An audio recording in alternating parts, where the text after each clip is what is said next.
Jacko, through to the round of 16 for the first time since 2006. You were there in 2005 watching the boys qualify for that World Cup.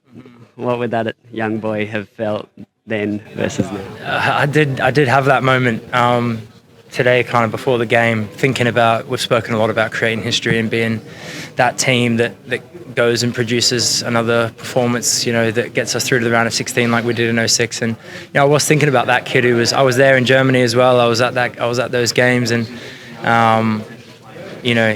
everything you do to try and inspire another generation of kids like those players did for me. So I hope tonight there's another 13-year-old out there somewhere that will be here in 15, 16 years' time and will take us to another level again. Before we get caught up too much in the result, can you ask about the game itself? What did you think? Were Denmark what you expected? How did it play out for you? Yeah, obviously it was interesting it was hard to predict how the game was going to go. They know they had to win. We knew that we needed a result dependent.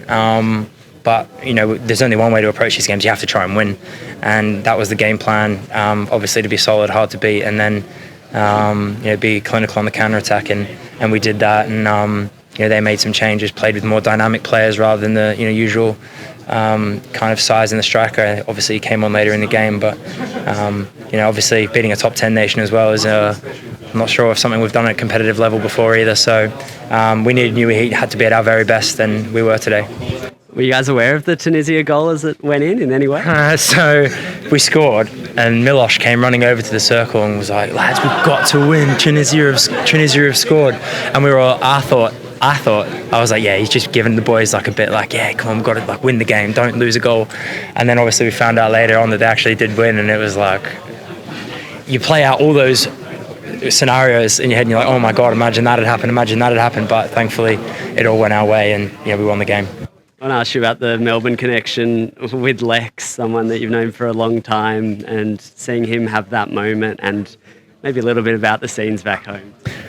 Oh, yeah, I played against Matthew Leckie in 2009, Bulleen v Frankston Pine, State League 1, mate, and now we're out there on the park together at the World Cup, and he scored the winning goal of a game. So for all those kids grinding away at State League level, dreaming of playing at the highest level, it is possible, and he's had an amazing career, and he's produced one of the best moments ever in Australian football. I couldn't be happier. It couldn't happen to a better guy. And finally, round of 16, you're heading back to the Ahmed Bin Ali Stadium. Compare this game maybe to Peru. How are you feeling then? How are you feeling now? And how are you looking forward to the round of 16?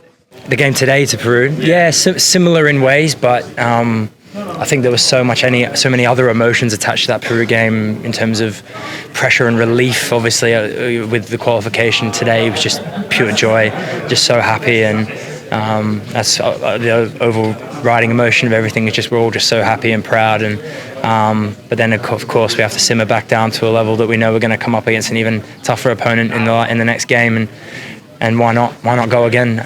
We're capable, we've shown it, and now we've just got to believe and go out there and put in another performance of our lives.